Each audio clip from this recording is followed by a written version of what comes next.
Assalamualaikum warahmatullahi wabarakatuh. Halo semuanya. Kenalin, kami dari kelompok 3 akuntansi keuangan lanjutan kelas AM2C. Di sini kami akan mempresentasikan tentang materi laporan keuangan konsolidasi. Sebelumnya, perkenalkan nama saya Khotrul Nada Fitri Isdihar, NIM 44423221. Nama saya Amita Sariuswatun Hasanah, NIM 44423216. Nama saya Muktamarah, NIM 44423217. Nama saya Fadil Rizky Fauzi, NIM 44423210. Selamat menyaksikan.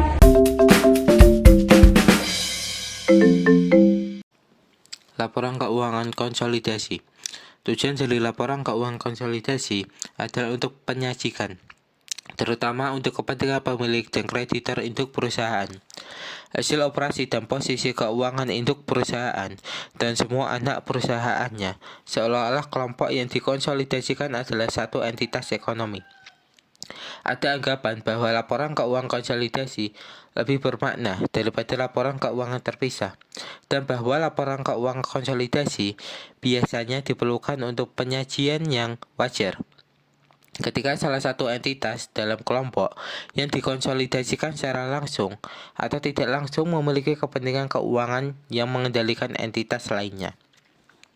Kondisi umum untuk konsolidasi adalah kepemilikan lebih dari 50% saham dengan hak suara dari perusahaan lain.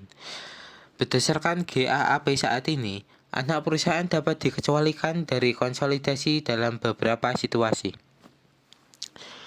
Pertama, ketika kendali tidak berada di tangan pemilik mayoritas. Yang kedua, pembentukan usaha patungan. Yang ketiga, akuisisi aset atau kelompok aset bukan merupakan bisnis. Keempat, akuisisi aset dan kewajiban keuangan dari entitas kepemilikan variabel terkonsolidasi yang merupakan entitas pembiayaan yang dijaminkan. Dan yang kelima, kombinasi antara entitas nirlaba atau akuisisi bisnis nirlaba oleh entitas nirlaba.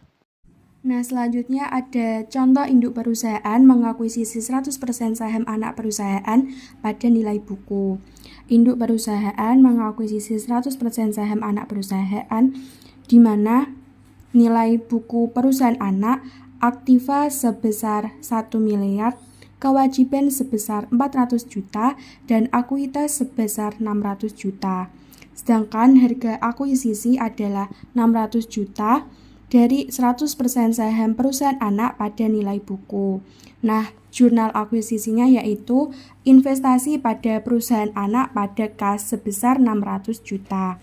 Sedangkan neraca konsolidasinya adalah aktiva sebesar 1 miliar pada aktiva perusahaan anak dan kewajiban sebesar 400 juta pada perusahaan anak dan ekuitas sebesar 600 juta pada ekuitas perusahaan induk.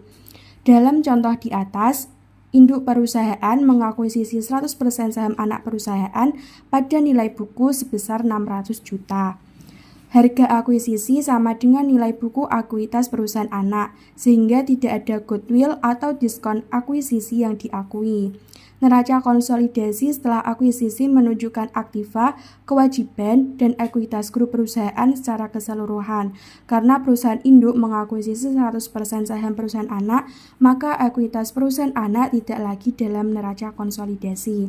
Dengan demikian, akuisisi ini tidak memiliki dampak signifikan pada laporan keuangan konsolidasi karena harga akuisisi sama dengan nilai buku ekuitas perusahaan anak. Entitas pelaporan. Akuisisi menyatukan dua perusahaan yang tadinya terpisah di bawah kendali satu tim manajemen. Walaupun kedua perusahaan tersebut tetap beroperasi sebagai badan hukum terpisah, akuisisi menciptakan entitas pelaporan baru yang mencakup semua operasi yang dikendalikan oleh manajemen perusahaan induk. Bila investasi dalam saham berhak suara menciptakan hubungan induk perusahaan, entitas pembelian sebagai induk perusahaan, dan entitas yang diakuisisi sebagai anak perusahaan tetap berfungsi sebagai entitas terpisah dan memelihara catatan keuangan secara terpisah. Entitas terkonsolidasi adalah entitas pelaporan fiktif, konseptual. entitas ini didasarkan pada asumsi bahwa entitas hukum dan akuntansi yang terpisah dari induk perusahaan dan anak perusahaannya dapat digabungkan menjadi satu set laporan keuangan yang bermakna untuk tujuan pelaporan eksternal. Selanjutnya adalah neraca konsolidasi pada tanggal akuisisi. Yang pertama yaitu induk perusahaan mengakuisisi 100% saham anak perusahaan pada nilai buku. Neraca konsolidasi dibuat dengan mengeliminasi akun investasi pada anak perusahaan dan akun ekuitas anak perusahaan yang saling terkait. Akun-akun yang tidak saling terkait kemudian digabungkan untuk membentuk neraca konsolidasi. Model saham dan laba ditahan pada neraca konsolidasi merupakan model saham dan laba ditahan perusahaan induk. Neraca konsolidasi bukanlah penjumlahan sederhana dari saldo akun-akun afiliasi, melainkan hasil penggabungan yang tepat setelah eliminasi akun yang terkait. Neraca konsolidasi pada tanggal akuisisi yang ketiga yaitu induk perusahaan mengakuisisi 90% saham anak perusahaan dengan goodwill. Jika perusahaan induk atau pop corporation mengakui 90% saham anak perusahaan atau Son Corporation seharga $90.000, maka nilai wajar total anak perusahaan adalah $100.000, di mana 90.000 dibagi 90%. GAAP mengharuskan metode akuisisi digunakan untuk mencatat kombinasi bisnis dan penerbitan laporan keuangan konsolidasi. Metode akuisisi menggunakan teori entitas konsolidasi di mana semua aset dan liabilitas anak perusahaan dilaporkan menggunakan 100% nilai wajar pada tanggal kombinasi berdasarkan harga yang dibayar oleh perusahaan induk untuk kepentingannya, bahkan jika perusahaan induk mengakuisisi kurang dari 100% kepentingan. Nilai wajar tidak dihitung ulang pada tanggal pelaporan di masa depan, kecuali untuk dua pengecualian, yaitu yang pertama, penurunan nilai aset termasuk goodwill, yang kedua, revolusi aset dan liabilitas keuangan yaitu opsional. Dua pengecualian utama untuk mencatat nilai wajar adalah pertama, aset dan liabilitas pajak tangguhan, yang kedua, jumlah manfaat karyawan. Selisih antara nilai wajar dan nilai buku anak perusahaan sebesar $20.000 dianggap sebagai goodwill. Kepentingan non-pengendalian sebesar $10.000, 10% dari nilai wajar ekuitas anak perusahaan. Kertas kerja konsolidasi akan mengeliminasi akun yang saling terkait dan mengakui goodwill serta kepentingan non-pengendali. Selanjutnya yaitu kepentingan non-pengendali. Kepentingan non-pengendali atau non-controlling interest merupakan bagian dari ekuitas anak perusahaan yang tidak dimiliki oleh perusahaan induk. Dalam neraca konsolidasi, kepentingan non-pengendali dilaporkan sebagai komponen ekuitas yang terpisah. Menurut GAAP saat ini, kepentingan non-pengendali harus dilaporkan sebagai komponen ekuitas yang terpisah dalam neraca konsolidasi, bukan sebagai liabilitas. Hal ini karena kepentingan non-pengendali merupakan investasi ekuitas oleh pemegang saham di luar struktur afiliasi. Selain itu, pendapatan yang dapat diatribusikan kepada kepentingan non-pengendali tidak dianggap sebagai beban atau kerugian, melainkan sebagai pengurang laba bersih konsolidasi untuk menghitung laba yang dapat diatribusikan kepada kepentingan non-pengendali. Materi yang selanjutnya yaitu neraca konsolidasi setelah akuisisi. Setelah hubungan induk anak perusahaan terbentuk, saldo akun kedua perusahaan akan berubah untuk mencerminkan operasional mereka secara terpisah. Kemudian, kita perlu membuat penyesuaian tambahan untuk mengeliminasi saldo-saldo yang terkait. Jika neraca konsolidasi disusun antara tanggal pengumuman dividen anak perusahaan dan tanggal pembayaran dividen, maka akun piutang dividen pada buku induk perusahaan akan menjadi saling terkait dengan akun utang dividen pada buku anak perusahaan. Saldo-saldo ini tidak mewakili jumlah piutang atau utang di luar grup afiliasi, sehingga harus dieliminasi dalam penyusunan laporan konsolidasi. Selain itu, kita juga perlu mengeliminasi saldo-saldo yang saling terkait lainnya seperti piutang dan utang antar perusahaan dalam penyusunan laporan keuangan konsolidasi. Selanjutnya, neraca Pop dan Son Corporation pada tanggal 31 Desember 2016, 1 tahun setelah akuisisi adalah sebagai berikut dalam ribuan. Yang pertama, pada perusahaan Pop, kas sebesar 54,8 ribu dolar, piutang dividen sebesar 18 ribu dolar, aset lancar lainnya sebesar 82 ribu dolar, aset tanaman sebesar 150 ribu dolar, akumulasi depresiasi sebesar 40 ribu dolar, investasi pada Son 90% sebesar 108 ribu dolar, sehingga total aset di Pop Corporation adalah sebesar 372,8 ribu dolar. Sedangkan di perusahaan Son ada kas sebesar 30 ribu dolar, aset lancar lainnya 56 ribu dolar, aset tanaman 90 ribu dolar, akumulasi depresiasi sebesar 16 ribu dolar, sehingga total aset yang dimiliki Son Corporation adalah 160 ribu dolar. Asumsi yang pertama yaitu Pop mengakuisisi 90% saham Son seharga 90 ribu dolar pada tanggal 1 Januari 2016 ketika ekuitas Son sebesar 80 ribu dolar. Yang kedua, utang Son kepada Pop sebesar 110 ribu dolar termasuk dalam utang usaha Son. Yang ketiga, selama tahun 2016, Son memiliki pendapatan sebesar 40 ribu dolar dan mengumumkan dividen sebesar 20 ribu dolar. Saldo investasi Son pada 31 Desember 2016 dihitung menggunakan metode ekuitas, yaitu investasi awal sebesar 90 ribu dolar ditambah 90% dari pendapatan Son, yaitu 36 ribu dolar, dikurangi 90% dari dividen Son, yaitu 18 ribu dolar, sehingga saldo investasinya adalah sebesar 108 ribu dolar. Proses konsolidasi neraca setelah akuisisi sama dengan proses pada saat akuisisi, yaitu mengeliminasi akun investasi dan ekuitas anak perusahaan, serta mengakui goodwill dan kepentingan non-pengendali. Laba ditahan konsolidasi sama dengan laba ditahan perusahaan induk. Kita memasukkan selisih antara nilai wajar dan nilai buku, yaitu goodwill dalam ilustrasi ini, dalam kertas kerja selama proses eliminasi saldo investasi dan ekuitas yang saling terkait. Goodwill tidak muncul dalam buku induk perusahaan, kita menambahkannya ke daftar aset saat menyiapkan kertas kerja. Kepentingan non-pengendali dihitung berdasarkan persentase kepemilikan non-pengendali dikali dengan nilai wajar ekuitas anak perusahaan pada tanggal neraca. Laba ditahan konsolidasi sama dengan laba ditahan perusahaan induk.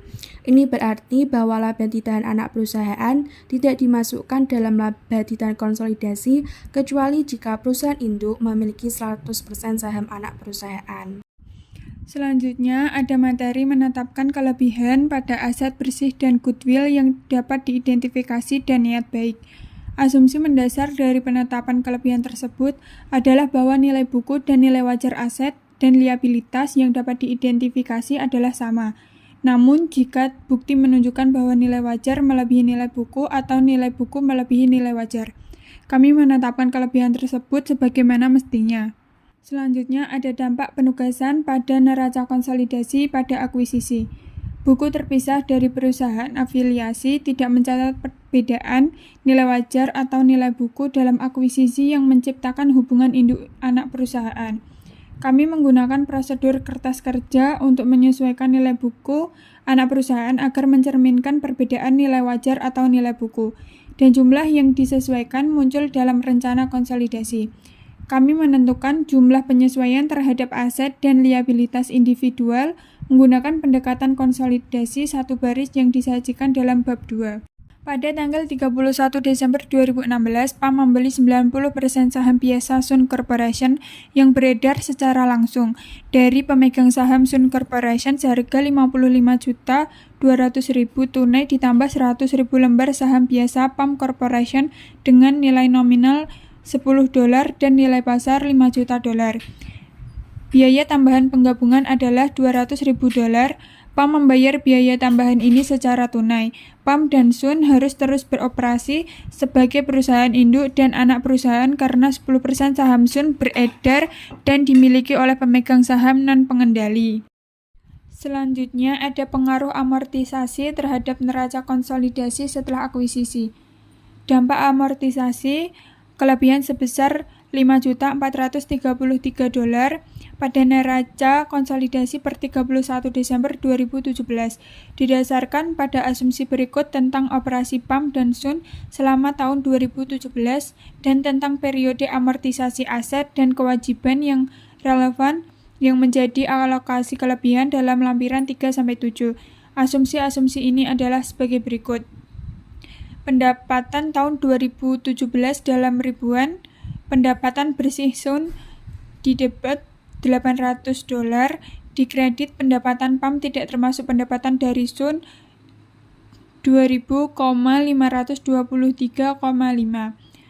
Selanjutnya ada dividen yang dibayarkan pada tahun 2017 yang di debit Matahari sebesar $300, di kredit PAM sebesar $1.500.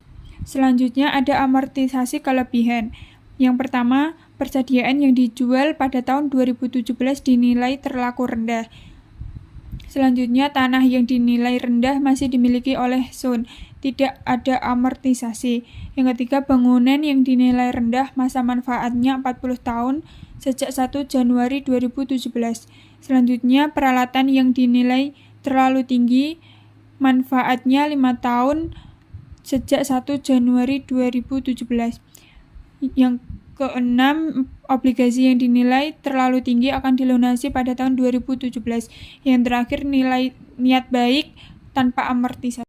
Selanjutnya, kami membebankan biaya $200.000 dalam pencatatan investasi.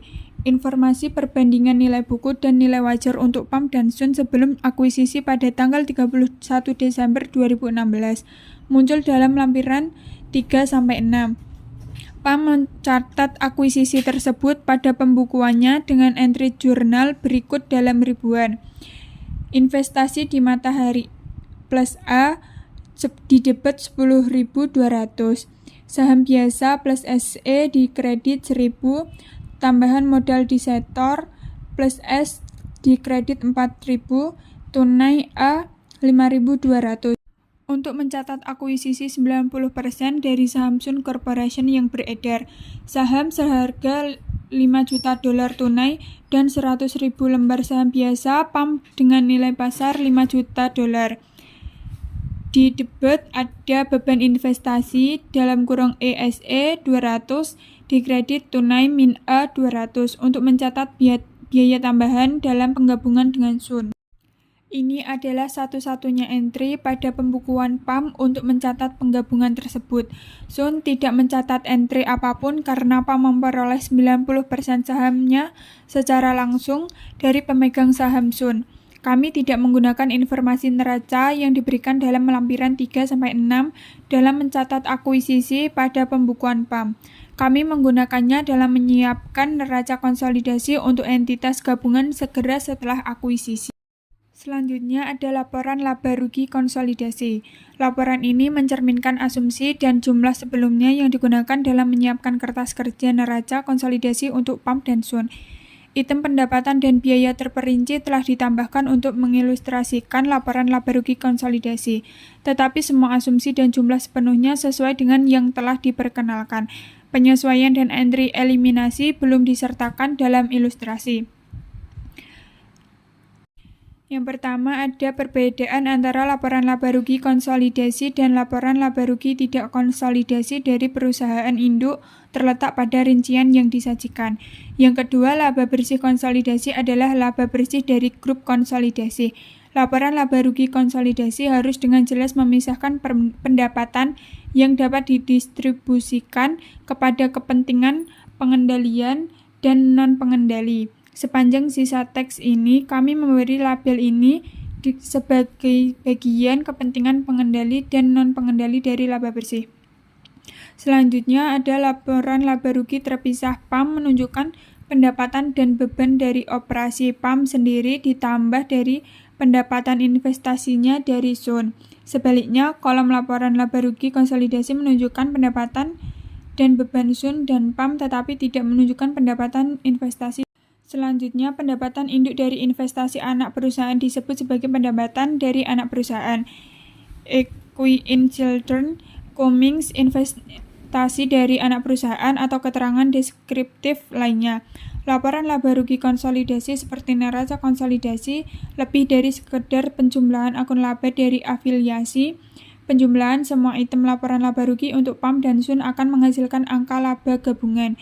Konsolidasi merupakan pendapatan bagi pemegang saham dari grup konsolidasi. Pendapatan pemegang saham non pengendali merupakan pengurangan dalam penentuan pendapatan pemegang saham pengendali. Selanjutnya, jika induk perusahaan menjual barang dagangan kepada anak perusahaan atau sebaliknya akan ada pembelian dan penjualan antar perusahaan pada pembukuan induk perusahaan dan anak perusahaan yang terpisah. Pembelian dan penjualan antar perusahaan merupakan resiprokal yang harus dihilangkan dalam menyiapkan laporan laba rugi konsolidasi karena tidak mewakili pembelian dan penjualan kepada pihak di luar entitas konsolidasi. Selanjutnya ada contoh soal laporan laba rugi konsolidasi. Perusahaan A memiliki 80% saham perusahaan B. Berikut data keuangan kedua perusahaan. Perusahaan A pendapatan sebesar 1 miliar. Beban pokok penjualannya sebesar 600 juta, beban operasionalnya 150 juta. Perusahaan B pendapatannya sebesar 500 juta, beban pokok penjualannya 300 juta, beban operasional sebesar 50 juta. Tugasnya adalah membuat laporan laba rugi konsolidasi untuk perusahaan A dan perusahaan B. Jawabannya di langkah 1, hitung laba bersih masing-masing perusahaan A. Perusahaan A, laba kotor sebesar 1 miliar dikurangi dengan 600 juta sama dengan 400 juta. Laba bersihnya sebesar 400 juta dikurangi dengan 150 juta sama dengan 250 juta. Yang dimana 400 juta dihasilkan dari laba kotor. Selanjutnya ada perusahaan B, laba kotor sebesar 500 juta dikurangi dengan 300 juta sama dengan 200 juta. Laba bersih 200 juta dikurangi dengan 50 juta sama dengan 150 juta. Langkah kedua, konsolidasi laporan laba rugi. Pendapatan konsolidasi sebesar 1 miliar ditambah 500.000 sama dengan 1 miliar 500 juta. Beban pokok penjualan 900 juta, laba kotor 600 juta, beban operasional 200 juta, laba bersih 400 juta, hak minoritas 30 juta, laba bersih yang dapat didistribusikan kepada induk 370 juta. Laporan laba rugi konsolidasi ini memberikan gambaran tentang kinerja keuangan gabungan dari perusahaan A dan perusahaan B. Selanjutnya ada langkah kedua, pendapatan konsolidasi sebesar 1 miliar ditambah 500 juta sama dengan 1 miliar 500 juta. Yang kedua, beban pokok penjualan konsolidasi 600 juta ditambah dengan 300 juta sama dengan 900 juta. Laba kotor konsolidasi 1 miliar 500 juta dikurangi dengan 900 juta sama dengan 600 juta. Selanjutnya, beban operasional konsolidasi 150 juta ditambah dengan 50 juta sama dengan 200 juta. Laba bersih konsolidasi sebesar 600 juta dikurangi dengan 200 juta sama dengan 400 juta. Langkah ketiga, hitung hak minoritas. Hak minoritas atas laba bersih B sama dengan 20% dikali 150 juta sama dengan 30 juta. Laba bersih yang dapat didistribusikan kepada induk 400 juta dikurangi 30 juta sama dengan 370 juta.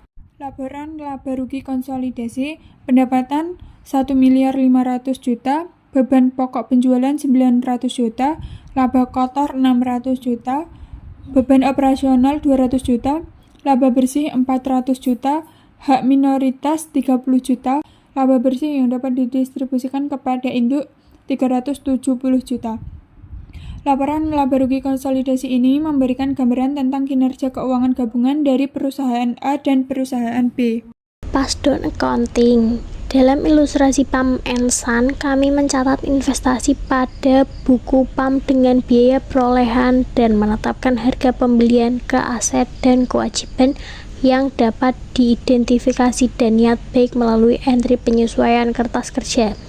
Dalam beberapa kasus, penetapan harga pembelian dapat dicatat dalam anak perusahaan. Dengan kata lain, akuntansi passed down adalah proses pencatatan dampak penetapan harga pembelian secara langsung pada pembukuan anak perusahaan. Akuntansi passed down memengaruhi pembukuan anak perusahaan dan laporan keuangan anak perusahaan yang terpisah. Akuntansi ini tidak mengubah laporan keuangan konsolidasi dan pada kenyataannya menyederhanakan proses konsolidasi. GAPP saat ini ASC 805/25 memberikan opsi kepada pihak yang diakuisisi untuk menerapkan akuntansi passed down. Keputusan untuk menetapkan akuntansi passed down tidak dapat dibatalkan. SEC mensyaratkan akuntansi passed down untuk mengajukan SEC ketika anak perusahaan dimiliki secara substansial atau sekitar 90% tanpa utang yang dimiliki publik atau saham preferen yang beredar. Contoh passed down accounting, misalkan perusahaan A mengakuisisi 100% saham perusahaan B dengan harga 1 miliar. Pada tanggal akuisisi, nilai wajar aset perusahaan B adalah 800 juta dan nilai wajar liabilitasnya adalah 200 juta. Maka nilai wajar akuisisi perusahaan B adalah 600 juta atau 800 juta dikurangi 200 juta. Namun perusahaan A membayar 1 miliar untuk mengakuisisi perusahaan B, yang berarti ada selisih 400 juta. 1 miliar dikurangi 600 juta yang merupakan goodwill. Laporan lembar neraca konsolidasi. Kita akan membahas penyelesaian lembar kerja dengan mengerjakan contoh soal. Neraca perusahaan terpisah untuk perusahaan induk dan perusahaan anak dirangkum sebagai berikut. Uang tunai perusahaan induk terdapat 420.000, sedangkan perusahaan anak perusahaan terdapat 200.000. Piutang perusahaan induk terdapat 500.000, anak perusahaan terdapat 1.300.000. Persediaan induk terdapat 3.500.000, anak perusahaan terdapat 500.000. Tanah induk terdapat 1.500.000, anak perusahaan terdapat 2 juta. Peralatan induk terdapat 6 juta, anak perusahaan terdapat 1 juta. Investasi pada anak perusahaan induk terdapat 4.590, sedangkan anak perusahaan 0. Jumlah aset di induk terdapat 16.510, sedangkan anak perusahaan 5 juta. Hutang usaha di induk terdapat 4.100.000, anak perusahaan 800. Hutang dividen induk terdapat 600.000, sedangkan anak perusahaan 100.000. Stok modal perusahaan induk terdapat 10 juta, anak perusahaan terdapat 3 juta. Laba ditahan di induk terdapat 1.810, sedangkan anak perusahaan 1.100.000. Jumlah ekuitas 16.510, sedangkan anak perusahaan 5 juta. Laporan lembar neraca konsolidasi. Parent Corporation mengakui 90% dari saham berhak suara yang beredar dari perusahaan anak seharga $4.500.000 pada tanggal 1 Januari 2016. Ketika ekuitas pemegang saham anak adalah $4 juta, semua aset dan liabilitas anak dicatat pada nilai wajar atau sama dengan nilai buku. Ketika parent mengakuisisi 90% sahamnya selama tahun 2016, anak melaporkan laba bersih sebesar $200 dan mengumumkan dividen sebesar $100. Dividen tersebut tetap belum dibayarkan pada tanggal 31 Desember karena nilai wajar dari 90% saham parent adalah $4.500.000. Nilai wajar total tersirat dari anak perusahaan adalah $5 juta. Pada tanggal akuisisi, karena nilai buku anak perusahaan sama dengan $4 juta, Goodwill harus sebesar $1 juta. Ini merupakan jurnal entry pertama. Yang pertama ada saham model, terdapat 3 juta di debit, laba ditahan terdapat 1.100.000 di debit, Goodwill 1 juta di debit, investasi pada anak perusahaan 4.590.000 berada di kredit, kepentingan non pengendali 510 berada di kredit. Untuk memasukkan goodwill dan kepentingan non pengendali dan menghilangkan akun modal anak perusahaan dan akun investasi perusahaan induk. Berikut merupakan jurnal entry yang kedua. Yang pertama ada dividen yang dibayarkan sebesar 90 di debit. Yang kedua ada piutang yang 90 ada di kredit. Untuk menghilangkan piutang dan hutang antara perusahaan untuk dividen. Selanjutnya adalah laporan kerja neraca konsolidasi perusahaan induk dan anak perusahaan pada 31 Desember 2016.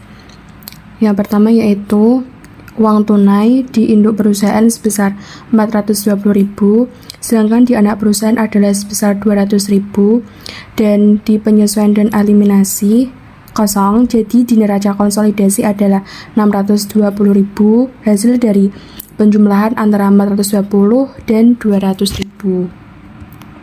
Sedangkan piutang bersih di perusahaan induk sebesar 500.000 dan di anak perusahaan sebesar 1.300.000. Sedangkan di penyesuaian dan eliminasi ada 90.000 di posisi kredit dan neraca konsolidasi adalah sebesar 1.710.000. 1.710.000 didapat dari 500 ditambah 1.300.000 hasilnya 1.800.000 dikurangi sama 90.000 hasilnya adalah 1.710.000. Sedangkan pada persediaan di perusahaan induk adalah sebesar 3.500.000 dan di anak perusahaan adalah 500.000. Di neraca konsolidasi adalah sebesar 4 juta karena penjumlahan dari 3.500.000 dan 500.000. Sedangkan peralatan bersih di perusahaan induk sebesar 6 juta dan di anak perusahaan sebesar 1 juta. Di neraca konsolidasi adalah 7 juta dari 6 juta ditambah dengan 1 juta. Selanjutnya adalah investasi pada anak perusahaan di penyesuaian dan eliminasi di bagian kredit sebesar 4.590.000 dan di perusahaan induk sebesar 4.590.000 dan neraca konsolidasinya di situ adalah 0 karena di perusahaan induk sebesar 4.590.000 dikurangi dengan penyesuaian dan eliminasi di kredit sebesar 4.890.000. Sedangkan niat baik di penyesuaian dan eliminasi di bagian kredit ada 1 juta, jadi di neraca konsolidasi adalah sebesar 1 juta. Jadi jumlah aset di perusahaan induk adalah sebesar 16.510.000 dan di anak perusahaan sebesar 5 juta. Sedangkan jumlah neraca konsolidasi adalah sebesar 17.830.000. Sedangkan ada hutang usaha di perusahaan induk sebesar 4.100.000 dan di anak perusahaan sebesar 800.000. Jadi di neraca konsolidasi adalah sebesar 4.900.000. Penjumlahan dari 4.100.000 ditambah dengan 800.000. Sedangkan ada hutang dividen di perusahaan induk sebesar 600.000 dan di anak perusahaan sebesar 100.000, dan di penyesuaian dan eliminasi ada 90.000 di debit. Jadi neraca konsolidasi adalah 600.000 dikurangi dengan 100.000 dari induk perusahaan dikurangi anak perusahaan ditambah 600.000 dari perusahaan induk ditambah anak perusahaan sebesar 100.000 dikurangi dengan 90.000 dari penyesuaian dan eliminasi, hasilnya adalah sebesar 610.000. Sedangkan stok modal di perusahaan induk adalah sebesar 10 juta, di anak perusahaan sebesar 3 juta, dan di penyesuaian eliminasi di bagian debit sebesar 3 juta, jadi neraca konsolidasi adalah 10 juta. Sedangkan laba ditahan di perusahaan induk sebesar 1.810.000, di anak perusahaan sebesar 1.100.000, sedangkan di penyesuaian dan eliminasi di bagian kredit ada sebesar 1.100.000, jadi di neraca konsolidasi adalah 1.810.000. Jumlah ekuitas adalah 16.510.000 di perusahaan induk dan 5 juta di anak perusahaan. Sedangkan ada kepentingan non-pengendali di penyesuaian dan eliminasi di bagian kredit sebesar 510.000 dan di neraca konsolidasi adalah 510.000. Jadi jumlah penyesuaian dan eliminasi di bagian debit sebesar 5.190.000 dan di bagian kredit adalah 5.190.000 dan neraca konsolidasi hasil akhirnya adalah 17.830.000. Selanjutnya adalah pembahasan studi kasus di mana contoh soalnya ini adalah neraca konsolidasi setelah akuisisi. Pada tanggal 1 Januari 2014, WISinch mengakuisisi 70% saham di Mach Inch dengan biaya $1.400.000.